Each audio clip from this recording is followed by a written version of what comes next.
আম্মা জান আয়েশা সিদ্দিকা রাদিয়াল্লাহু তাআলা আনহা বললেন, হে নবী সাহাবীরা শোনো, আমি আম্মা জান আয়েশা জানিয়ে দিলাম বিশ্ব নবী সরকারে দো আলম নবীজি সাল্লাল্লাহু আলাইহি ওয়াসাল্লাম সব থেকে যে মাসে বেশি নফল ইবাদত করতেন সে মাসটা অন্য কোনো মাস নয়, সেটি হলো রমজানুল মুবারক মাসের আগের মাস, অর্থাৎ শাবান মাসে বিশ্ব নবী সব থেকে বেশি নফল ইবাদত করতেন। এ নবী সাহাবীরা শোনো, আমি আম্মা জান আয়েশা জানিয়ে দিলাম বিশ্ব নবী সরকারে দো আলম নবীজি সাল্লাল্লাহু আলাইহি ওয়াসাল্লাম রমজানুল মুবারক মাসে তিনি সব থেকে বেশি রোজা রাখতেন, অর্থাৎ 30 দিন হলে 30 দিন রোজা রাখতেন, 29 রমাদান হলে 29টায় রোজা রাখতেন। কিন্তু অন্যান্য মাসে বিশ্বনবী কখনো রোজা রাখতেন প্রতিটা মাসের আইয়ামে বীজের রোজা, অর্থাৎ 13, 14, 15 প্রতি মাসের আরবি মাসের এই 3 দিন। ভাই আমার দোস্ত আমার, বিশ্বনবী সরওয়ারে কায়নাত নবীজি সাল্লাল্লাহু আলাইহি ওয়াসাল্লাম আরো প্রতি মাসে মাসে রোজা রাখতেন সোমবার, আর রোজা রাখতেন বিশ্ব নবী আমার বৃহস্পতিবার করে। যদি সাপ্তাহিক 4 দিন সোমবার ধরা হয় তাহলে 4টে রোজা, 4টে বৃহস্পতিবার ধরলে 4টে রোজা, 8টা রোজা, আর আইয়ামে বীজ অর্থাৎ 13, 14, 15 প্রতিটা আরবি চাঁদের 13, 14 আর 15 এই 3টা, তাহলে মোট হলো 11টা।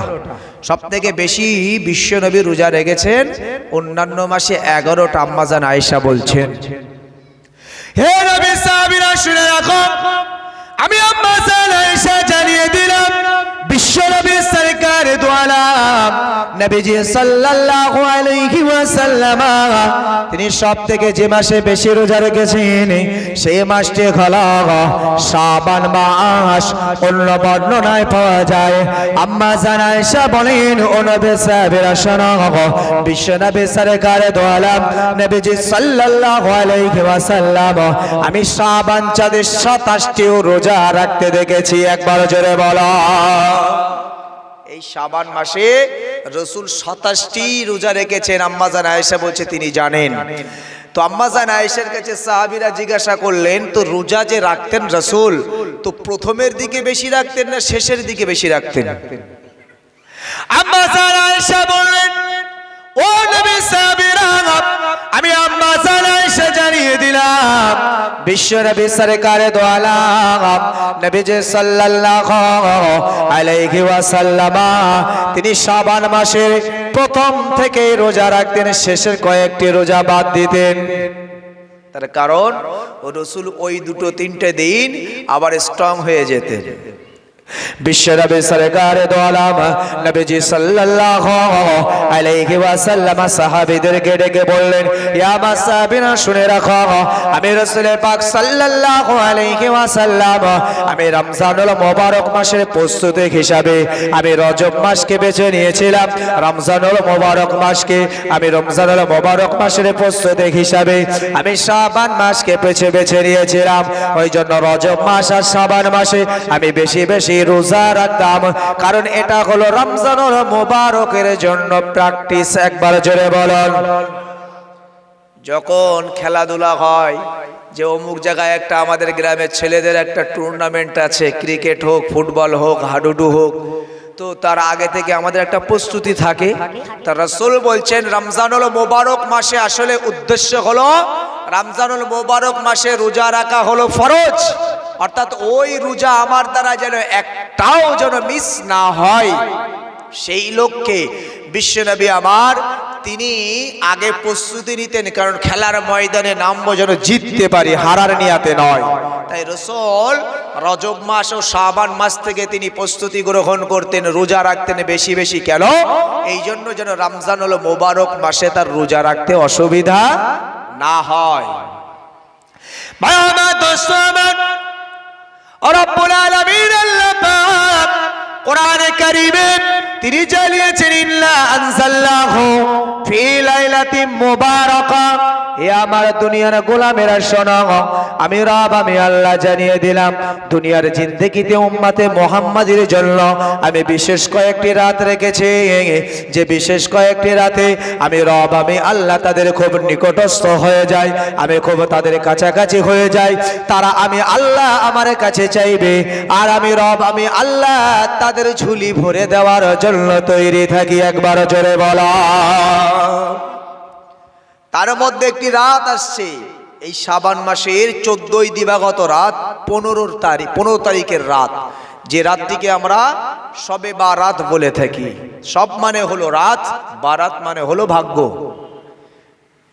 তো কোরআনের ভাষায় বা হাদিসের ভাষায় এটা লাইলাতুন নিসফু বলা হয়েছে, অর্থাৎ এই শবে বারাতের চাঁদের মাঝামাঝি, মাঝের যে রজনী, সেই রজনীটা।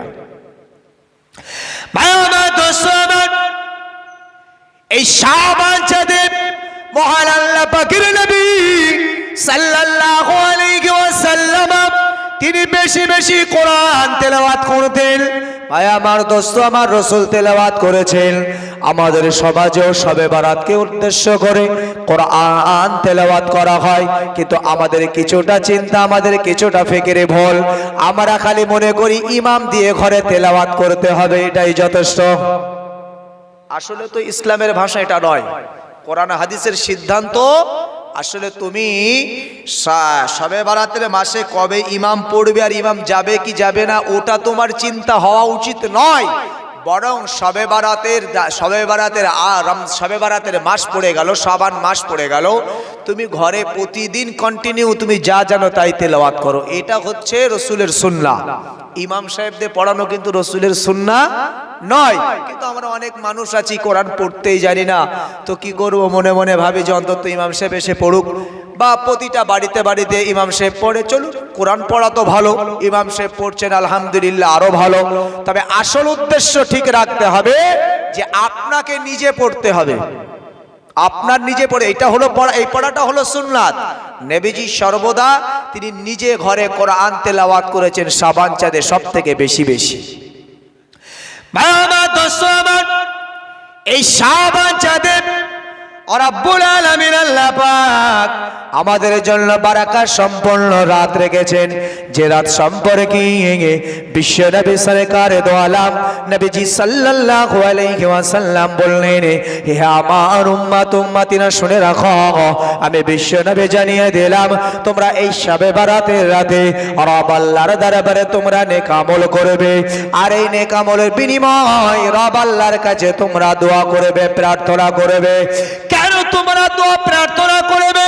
হে আমার উম্মত উম্মতিরা, আমি বিশ্ব নবী জানিয়ে দিলাম এই রজনীতে রব আল্লাহ তিনি তার আরশে আজিম, এই আরশে আজিমের কুরসি ছেড়ে মহান আল্লাহ পাক আল্লাহ তাআলা তিনি জমিনের দিকে অবতরণ করেন, তিনি আমাদের কাছাকাছি হয়ে যায়।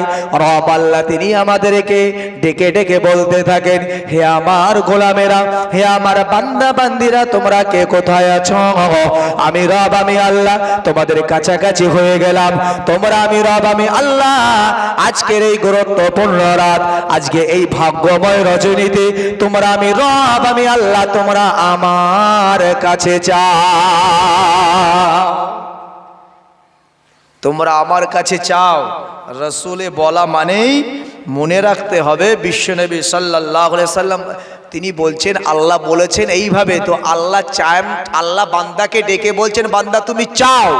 আচ্ছা, চাও কথা বলায় আপনার আমার কনফিডেন্স কি হতে পারে যে যিনি বলছে তুমি আমার কাছে চাও আমি দেবো, আর আমি কাউকে বলছি ভাই দাও, সে দেবে কি দেবে না, আর আল্লাহ বলছে তুমি চাও আমি দেব।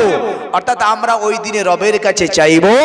রব আল্লাহ তিনি ওয়াদা দিয়েছেন, হাবিব আপনার উম্মত উম্মতির জন্য এই গুরুত্বপূর্ণ রাত আমি আল্লাহ শুধুমাত্র দিয়েছি, কোন নবী রাসূলদের জামানায় কোন উম্মত উম্মতির ছিল না।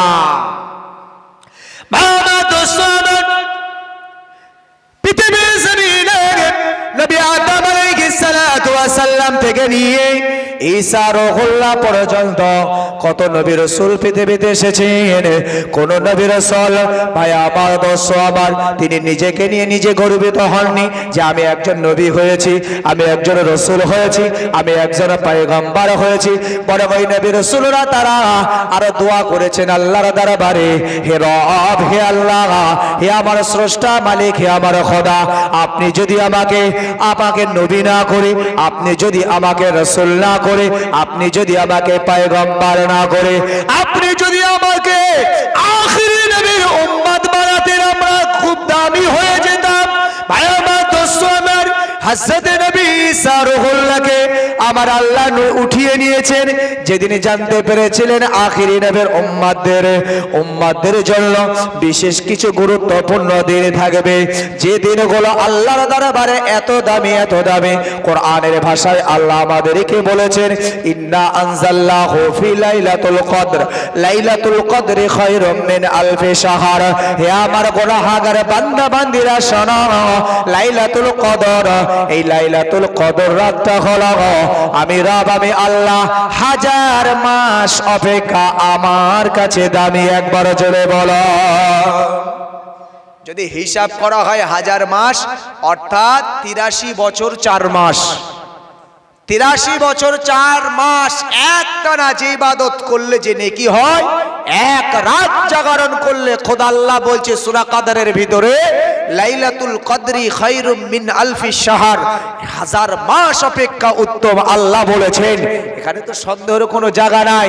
আমার মতন মোল্লা বা আর কোন বক্তা আলেম যদি বলতো তবু সেখানে সন্দেহ তো থাকবেই, কিন্তু রব আল্লাহ বলেছেন যালিকাল কিতাবুল লা রাইবা ফি, আমার কিতাব, আমার কোরআন, আমার মাজিদের উপর, মাজিদের কোনো ভুল তো দূরের কথা, কোনো সন্দেহই নাই। একবার জোরে বলুন সুবহানাল্লাহ।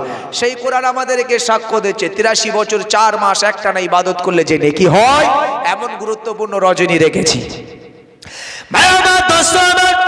তাই জামানা নবীর আল্লাহ দরবারে দোয়া চেয়েছিল, হে আমাদের রব, হে আমাদের আল্লাহ, আপনি যদি আমাদের নবী না করে দেন, আপনি যদি আমাদের রাসূল না করে আখিরি নবীর উম্মত বানাতেন, আমরা বড় খুশি হয়ে যেতাম, রাজি হয়ে যেতাম। ভাই আমার দোস্ত আমার, তাই ঈসা নবীর মতন একজন পয়গম্বর মহান আল্লাহ পাক আল্লাহ তাআলা তাকে অলৌকিকভাবে দুনিয়ার জমিনে আল্লাহ আগমন করিয়েছেন, যিনি হলেন বিনা বাপে পয়দা। দুনিয়াতে এমন অলৌকিক আর কোন সন্তান নাই যার দুনিয়াতে পিতা নাই, বাপ নাই, যিনি হলেন ঈসা রুহুল্লাহ। আম্মা জান মারিয়াম রাদিয়াল্লাহু তাআলা আনহা হুজুরের গর্ভে আমার আল্লাহ পাক আল্লাহ তাআলা তার কুদরতি সাহায্যে ঈসা নবীকে পাঠালেন। সেই ঈসা রুহুল্লাহ মহান আল্লাহ পাক আল্লাহ তাআলা তার আখির তার মুনাজাত, তার দোয়া, তার প্রার্থনাকে আল্লাহ কবুল করে নিলেন। হে আমার রব, হে আমার আল্লাহ, আপনি যে আমাকে পয়গম্বর বানিয়েছেন, আপনি যে আমাকে নবী বানিয়েছেন, এতে আমি রাজি খুশি নয় আল্লাহ। আপনি যদি আমাকে আখিরি নবীর উম্মত বানাতেন আল্লাহ, যে আখিরি নবীর উম্মতদের জন্য দুনিয়ার জমিনে এমন গুরুত্বপূর্ণ রাত রেখেছে, যে রাতটাকে আপনি বলেছেন ভাগ্য রজনী, যে রাতকে আপনি বলেছেন হাজার মাস অপেক্ষা উত্তম। হে রব, হে আল্লাহ, এমন গুরুত্বপূর্ণ রজনী আমি ঈসা রুহুল্লাহ পেয়ে যেতাম। কারণ আমার জিন্দেগিতে যতটা হায়াত পাবো আল্লাহ, আমি সেই প্রথম থেকে নিয়ে শেষ পর্যন্ত আপনার ইবাদত বান্দেগি করতে পারি নাই, পারবো না। ওগো আল্লাহ, যদি আখিরি নবীর উম্মত হওয়ার সুবাদে এমন রজনী যদি আমার নসিবে এসে যায় আল্লাহ, আমার জীবনটা ধন্য হয়ে যাবে। আমি একাধারে আমি যদি কয়েকটা বছর, কয়েকটা বার যদি আমি লাইলাতুল কদর পেয়ে যাই, আমার জীবনের উমার, আমার জীবনের বয়সের ঊর্ধ্বে আমি আপনার ইবাদত করার সুযোগ পেয়ে যাব। নবী রাসূলরা কেঁদেছেন, আর আমরা তো সেই আখিরি নবীর উম্মত, আমরা চাইনি, বলিনি। তবে নিশ্চিত এটা যে মহান আল্লাহ আমাদেরকে ভালোবাসেন, না হলে সেই নবীর উম্মত হওয়ার সুযোগ আল্লাহ করে দিতেন না। ভাই আমার দোস্ত আমার, তো আমার আপনার সেই নবীর উম্মত করেছে, এমন দামি দামি বিষয়বস্তুগুলো আমাদের সম্মুখে রয়েছে। তো বিশ্ব নবী আমার বললেন, তোমরা এই শাবান মাসে রজব মাসে তোমরা প্রস্তুতি গ্রহণ করো। আর বিশ্বনবী সব সময় তিনি দোয়া চাইছেন, আল্লাহুম্মা বারিক লানা ফি রজবা ওয়া শাবান, আল্লাহ আপনি আমার বারাকা নসিব করেন রজব ও শাবানের মধ্যে, অবাল্লিগনা রমাদান, আপনি আমার রমজান পর্যন্ত হায়াত বাড়িয়ে দেন। জোরে বলুন সুবহানাল্লাহ। যদি বাংলায় আরবিতে নাও বলতে পারেন, আল্লাহ আপনি আমার রজব ও শাবানের বরকত দেন আর আপনি রমজান পর্যন্ত আমার হায়াত নসিব করে দেন। এই দোয়াটা চাওয়াও হলে সুন্নাতে নবাবী, রসুলের সুন্নাত আদায় করা হবে। আর সেই সুবাদে যদি আল্লাহ আপনার হায়াত, কারণ ভাই আমার দোস্ত আমার, আমাদের নসিবে কার কি মৃত্যুর সময় তারিখ লেখা আছে আমাদের কিন্তু কারোর জানা নাই। তো মৃত্যু আমাদের তো একদিন হবেই, আবশ্যিক মৃত্যু আমাদের আসবেই জীবনে। তো মৃত্যু থেকে আমরা পলায়ন কেউ করতে পারবো না, কার কখন মৃত্যু তাও আমরা জানি না। তো আমাদের তাকদিরে, আমাদের নসিবে যেই দিন মৃত্যু বরাদ্দ করা আছে সেই দিন হবে। তবে রসুল এই দোয়া চেয়ে হায়াত রমজান পর্যন্ত বললেন কেন? কারণ রসুল হাদিস পাকে বলেছেন, ক্বালান নবিয়্যু সাল্লাল্লাহু আলাইহি ওয়াসাল্লাম, আত-তাকদীরু লা ইয়ারুদ্দু ইল্লা বিদ-দুআ, তাকদীর পরিবর্তন হয় না, যদি হয় লা ইয়ারুদ্দু, আত-তাকদীরু লা ইয়ারুদ্দু, দোয়া পরিবর্তন হয় না, যদি হয় সেটি বিদ-দুআ, দুআর ওসিলায় হয়। একবার জোরে বলুন সুবহানাল্লাহ। ওই জন্য রসুল দোয়া চেয়েছেন, আমাদেরকেও দোয়া চাওয়া শিখিয়েছে, হে উম্মাত তোমরা দোয়া চাও আল্লাহ যেন তোমাদের রমজান তাক হায়াত বাড়িয়ে দেয়। কেন রমজান তাক? ভাই আমার দোস্ত আমার, এই রমজানুল মুবারক মাস মহান আল্লাহর দরবারে এত দামি। ভাই আমার দোস্ত আমার, কেন দামি? প্রথমত জানা যাক কোরআন দিয়ে। রব্বুল আলামিন আল্লাহ বললেন, শাহরু রমাদান আল্লাযী উনজিলা ফীহিল কোরআন, হে আমার গোলামেরা, আমি রব, আমি আল্লাহ পাক আল্লাহ তাআলা এই রমজানুল মুবারক মাসে আমি আমার কোরআনকে নাজিল করেছি, হুদাল লিন্নাস, যে কিতাবটা হলো সারা পৃথিবীর মানুষের জন্য হিদায়াতের বাণী, মানুষের জন্য হিদায়াতের বাণী। সেই কোরআন আমি আল্লাহ রমজান মাসে নাজিল করেছি। কিন্তু এ কথাটা বললে আপনারা আমার একটু সঠিক বুঝে আসবে না, আসলেই কি রমজান খালি কোরআন রমজান মাসে নাজিল হয়েছে? রমজান মাসে নাজিল হয়েছে কোথায়? কোরআনের সংরক্ষণ স্থান হলো লাওহে মাহফুজ। এই লাওহে মাহফুজে আমার আল্লাহ একটা নির্ধারিত সময়, ইন্না আনজালনাহু ফি লাইলাতুল কদর, আল্লাহ বলছে তোমরা কি জানো লাইলাতুল কদরটা কি? যে মাসটা হলো হাজার মাস অপেক্ষা উত্তম। কেন উত্তম? যে এই মাসেই মহান আল্লাহ এই তারিখে এই রাতে লাওহে মাহফুজে পূর্ণাঙ্গ হিদায়াতের বাণী আল কোরআন, কোরআন মাজিদ লাওহে মাহফুজে নাজিল করেছিলেন। একবার জোরে বলুন সুবহানাল্লাহ। পৃথিবীতে নবীর কাছে এসেছে, দীর্ঘ 23 বছর ধরে এই কোরআন নাজিল হয়েছে। দীর্ঘ 23 বছর ধরে এই কোরআন পৃথিবীতে সময়ে সময়ে পর্যায়ক্রমে প্রয়োজনে আমার আল্লাহ কোরআন টুকরো টুকরো টুকরো করে আমার রসুলের কাছে পাঠিয়েছেন। পরবর্তীতে 23 বছরে পূর্ণাঙ্গ কোরআন আল্লাহ বললেন, আল ইয়াউমা আকমালতু লাকুম দীনাকুম ওয়া আতমামতু আলাইকুম নি'মাতি ওয়া রাদিতু লাকুমুল ইসলাম দীনা, আমি আল্লাহ ইসলামকে মুকাম্মাল করে দিলাম, আমার নিয়ামতকে মুকাম্মাল করে দিলাম। ওগো আমার হাবিব, আল্লাহ কোরআন দিয়ে বুঝিয়ে দিলেন কোরআন শেষ, কোরআন পূর্ণাঙ্গ চলে এলো আমাদের কাছে ততদিন 23 বছর ধরে। কিন্তু কোরআন লাওহে মাহফুজে যেদিনে নাজিল হয়েছিল পূর্ণাঙ্গ কোরআন, সেটা ছিল কদরের রাত। ভাই আমার দোস্ত আমার, বিশ্বনবী সরকারে দো আলম নবীজি বললেন, হে আমার উম্মত উম্মতিরা, আমি বিশ্বনবী জানিয়ে দিলাম কেন এই রমজানুল মুবারক মাস আল্লাহর দরবারে এত দামি। শোনো, এই রমজানুল মুবারক মাস দামি হওয়ার কারণ হলো এই রমজানুল মুবারক মাসে আল্লাহ কোরআন নাজিল করেছে। ভাই আমার দোস্ত আমার, মনে রাখতে হবে বিশ্বনবী সরকারে দো আলম নবীজি সাল্লাল্লাহু আলাইহি ওয়াসাল্লাম বললেন, হে আমার উম্মত উম্মতিরা, মনে রাখো পৃথিবীর জমিনে যুগে যুগে আল্লাহ নবী রাসূল পাঠিয়েছেন। সমস্ত নবী রাসূলদের উপরে আমার আল্লাহ পাক আল্লাহ তাআলা 3টা মোকাম্মাল আমার আল্লাহ খাইসিয়াত দান করেছেন। আমার আল্লাহ পাক প্রতিটা নবী রাসূলের জন্য তিনটি করে আল্লাহ দামি সম্পদ দিয়েছেন।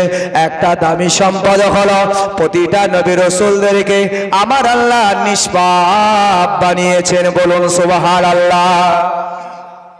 প্রতিটা নবী রাসূলদেরকে আল্লাহ নিষ্পাপ বানিয়েছেন। আর একটা নবী বললেন, নবী রাসূল মানেই তাদের কাছে মাস্ট আল্লাহর পক্ষ থেকে ওহী আসবে, ওহী আসবে, অর্থাৎ আল্লাহর পক্ষ থেকে বার্তা আসবে। আর তৃতীয়টা হলো প্রতিটা নবী রাসূলের কাছে, প্রতিটা নবী রাসূলকে মহান আল্লাহ তৎসময়ের মূল্যবান, তৎসময়ের সবথেকে শ্রেষ্ঠ ব্যক্তিত্ব, যার ভিতরে কোনো পাপ নাই, গুনাহ নাই, নিষ্পাপ এমন মাসুম আল্লাহ এবং সর্বজ্ঞানী করে তাদেরকে পাঠিয়েছেন। তো নবী রাসূলদের জন্য মুজিজা মাস্ট এবং ওহী, এবং তারা হবেন হক এবং সত্যবাদীর পথিক, তারা নিষ্পাপ। তো মহান আল্লাহ পাকের নবী সাল্লাল্লাহু আলাইহি ওয়াসাল্লাম তিনি বলেন, সমস্ত নবী রাসূলদেরকে আল্লাহ ওহী দান করেছেন, কারোর 50, কারোর 100, কারোর 200, কারোর 20টা। যেমন আপনাদের জানা নবী মুসা আলাইহিস সালামকে আল্লাহ একটা মুজিজা দান করেছিলেন, তার হাতে একটা ডান্ডা, একটা লাঠি থাকতো, যে লাঠিটা দ্বারা ছেড়ে দিলে সাপ হয়ে যেত, বিষধর সাপ। আপনারা জানেন হযরত নবী মুসা আলাইহিস সালাম ফিরাউনের জামানায় এসেছিল। ফিরাউন তৎসময় সব জাদুঘরদেরকে ডাক দিলেন, মুসাকে ধ্বংস করতে হবে। তো তারা সবাই এলো, তারা সবাই যখন জাদুর কাজ শুরু করলো, দেখা গেল মুসা নবীর সম্মুখে আপনার বহু মানে খুব নামি দামি সাপ, যেগুলো মানুষের জন্য ক্ষতিকারক বিষাক্ত সাপ, সেই সর্পগুলো তাদের জাদুক্রিয়ায় তাদের হাতের লাঠি ডান্ডাগুলো দিয়ে ফেলার সাথে সাথে দামি দামি আপনার বিষক্রিয়া সর্প তৈরি হলো, কোন জায়গায় বাঘ তৈরি হলো, সিংহ তৈরি হলো, হিংস্র পশু মুসা নবীকে খাবেন। তো মুসা নবীকে আল্লাহ বললেন, হে মুসা, মুসা নবী যদি একটু ভয় পেয়ে গিয়েছিলেন, মুসা নবীকে আল্লাহ বললেন, আমি রব, আমি আল্লাহ তোমার সাথে, আমি আল্লাহ তোমাকে আদেশ করলাম হাতের লাঠিটা তুমি ফেলে দাও। মুসা নবী লাঠি ফেলে দিলেন, সাথে সাথে এমন বিষধর সাপ হলো, জাদুঘরদের সমস্ত সর্প, বাঘ, সিংহ, যত আপনার হিংস্র পশু মুসা নবীকে মারবার লেগে করেছিল, সব জাদুগুলো মুসা নবীর ওই ডান্ডার সর্প সব খেয়ে নিল। একবার জোরে বলুন সুবহানাল্লাহ। তখন জাদুকররা সবাই বলতে লাগলো, আসলে মুসার এটা জাদু নয়, জাদুর থেকে ওপরে আর যদি কিছু থাকে সেটা। একবার জোরে বলুন সুবহানাল্লাহ। দাউদ নবীর আল্লাহ এমন হিকমা দিয়েছিলেন, দাউদ নবীরও মুজিজা ছিল। দাউদ নবীর জামানায় কর্মকার মানে যে নবী রাসূলুল্লাহ যে যুগে যে সময় এসেছেন, সেই সময়ে সব থেকে ঐতিহাসিক যে সমস্ত বিষয়বস্তু ছিল, সেই বিষয়বস্তুর উপরে তাদের সব থেকে বড় বড় মুজিজাগুলো আল্লাহ প্রকাশ করেছিলেন। যেমন দাউদ নবীর সময় কর্মকার ছিল সব থেকে বেশি, নামি দামি ব্যক্তিত্বদের মধ্যে কর্মকার ছিল, যারা আপনার দা, খুন্তা, এইসব কুড়াল ইত্যাদি বানায়, এই কর্মকার ছিল। তখন ওই সময়ের কর্মকারদের তৎসময়ে নামি দামি ব্যক্তিদের ভিতরে গণ্য হতো, তাদের মধ্যেই দাউদ নবীকে পাঠিয়েছেন। তো রব আল্লাহ বলছেন, দাউদ, আমি রব আল্লাহ তোমার মুজিজা দান করেছি। ওদের লোহাগুলো আগুনে জ্বালিয়ে সেটাকে গরম করে পিটিয়ে পিটিয়ে নরম করে তাদেরকে অস্ত্র বানাতে হয়, কিন্তু আমি আল্লাহ মুজিজা দান করলাম, লোহাগুলো তোমার হাতের মুঠার ভিতরে ধরবে, তোমার হাতের ভিতরে আমি রব, আমি আল্লাহ এমন পাওয়ার দেব যে তোমার ওই হাতের গরমে লোহাগুলো গলে যাবে। জোরে বলুন সুবহানাল্লাহ। দাউদ নবী আলাইহিস সালামের হাতের মুজিজা আল্লাহ এমন দিয়েছিলেন, তিনি যখন লোহাগুলো হাতের মধ্যে যখন ধরতেন, দেখা যেত হযরত দাউদ নবীর হাতের উঙ্গলির সাইড দিয়ে গলে গলে এই লোহাগুলো বেরিয়ে যেত। একবার জোরে বলুন সুবহানাল্লাহ। ভাই আমার দোস্ত, আমার আপনার নবী তো জাহানের বাদশা প্যারা রাসূল সাল্লাল্লাহু আলাইহি ওয়াসাল্লাম হুজুর আমার যে যুগে এসেছিলেন, সেই সময়ে সাহিত্যের বড় প্রভাব ছিল, সাহিত্যিকের বড় প্রভাব ছিল। তো সাহিত্যিককে মারতে গেলে তো তাদেরও সাহিত্যিক দরকার। তো মহান আল্লাহ এমন একটা রচনার কিতাব দিলেন, এমন একটা সাহিত্যের কিতাব দিলেন, যে কিতাবের নাম হলো কোরআন। ভাই আমার দোস্ত আমার, যে সময় বিশ্ব নবী আমার মক্কার জমিনে এসেছেন, এই সাহিত্যদের প্রভাব ছিল, তারা বড় রচনা করতে পছন্দ করতেন। কাবার সামনে প্রতিযোগিতা হতো, কে কত দামি নামি দামি কবিতা লিখতে পারে, সে তত বড় কবি, সে তত দামি মানুষ। ভাই আমার দোস্ত আমার, সেই জন্য বিশ্ব নবী সরওয়ারে কায়নাত নবীজি সাল্লাল্লাহু আলাইহি ওয়াসাল্লামের উপর এমন একটা সাহিত্যের কিতাব আমার আল্লাহ দান করলেন, যে কিতাবের সম্পর্কে ভাই আমার দোস্ত আমার ওই অমুসলিমেরা তারাও কখনো কখনো বলতে লাগলো, আসলে মুহাম্মদ তার কাছে যে তিনি যে সাহিত্যের কিতাব রচনা করে এটা তার জ্ঞানের বাইরে, বরং এটা হলো রব স্রষ্টা মালিক আল্লাহরই রচনা, এছাড়া অন্য কিছু নয়। মানুষের দ্বারা এই রকম সাহিত্যের কিতাব রচনা করা কখনো সম্ভব নয়, তারাই স্বীকার করেছিলেন। তো ভাই আমার দোস্ত আমার, তো কোরআন এই যে সাহিত্যের কিতাব, এটা যে উম্মতে মুহাম্মাদির জন্য হুদাল্লিন নাস, হিদায়াতের বাণী। রাসূল বললেন সবাইকে মুজিজা দান করেছিলেন আল্লাহ, কিন্তু সবাইকে যা মুজিজা দিয়েছিলেন তার থেকেও আমি আখিরি প্রফেট, আখিরি নবী, আমাকে আল্লাহ তার থেকে বেশি অর্থাৎ 3000-এর ঊর্ধ্বে আমার আপনার নবীর মুজিজা ছিল। একবার জোরে বলুন সুবহানাল্লাহ। প্রিয় নবী আমার বললেন, ও আমার উম্মত উম্মতিরা, আমি রাসূল পাক সাল্লাল্লাহু আলাইহি ওয়াসাল্লাম জানিয়ে দিলাম, হে আমার উম্মত উম্মতিরা শোনো, 3000-এরও বেশি আমার মুজিজা ছিল, কিন্তু আমার সমস্ত মুজিজার ভিতরে সব থেকে দামি মুজিজা, সব থেকে 1 নম্বর মুজিজা, সব থেকে শ্রেষ্ঠ মুজিজা হলো আমার কাছে রব আল্লাহ কোরআনুল মাজিদ এমন একটা কিতাব নাজিল করেছিলেন। তাহলে নবীর উপরে যত মুজিজা এসেছে সব থেকে দামি মুজিজা হলো কোরআন, আর সেই কোরআন নাজিল হয়েছে রমজানুল মুবারক মাসে। একবার জোরে বলুন।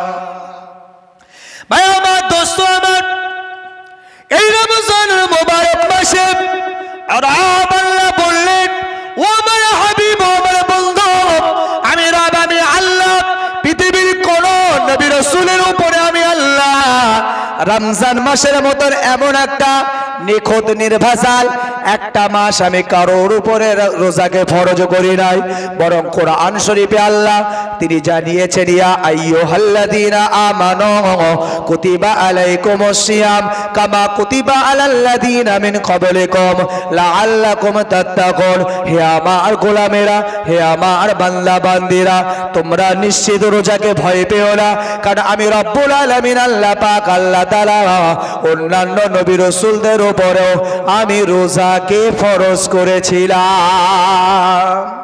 কি তাই বলে রমজানের 1 মাস রোজা কি না? আমরা এই আয়াতের ব্যাখ্যাতে এইরকমই মনে করি যে সব নবী রাসূলদের উপরে রমজান মাসের রোজাকে ফরজ করা হয়েছিল। আপনি দেখুন, আমার আপনার নবীর উপরে যখন রমজানুল মুবারক মাসের রোজাকে ফরজ করা হয় নাই, ঠিক তার পূর্বে বিশ্বনবী যে রোজাটা ফরজ হিসাবে তিনি আদায় করতেন সেটা ছিল কোন মাস? মহরম মাসের 10 তারিখ আশুরার দিন, যেটাকে আমরা মহরম বলে থাকি। ওই দিনের রোজা ফরজ ছিল রমজানের রোজা ফরজ হওয়ার আগে। অর্থাৎ অন্যান্য নবী রাসূলদের জন্য বিভিন্ন দিন বিভিন্ন তারিখ ছিল, কিন্তু রমজানের মতন স্পেশাল একটা মাসকে ভাই আমার দোস্ত আমার অন্যান্য নবী রাসূলদেরকে গিফট দেননি। কারণ এই গিফটটা যদি তাদেরকে আগে দিতেন উম্মতে মুহাম্মাদির জন্য খাস হতো না। একবার জোরে বলুন সুবহানাল্লাহ।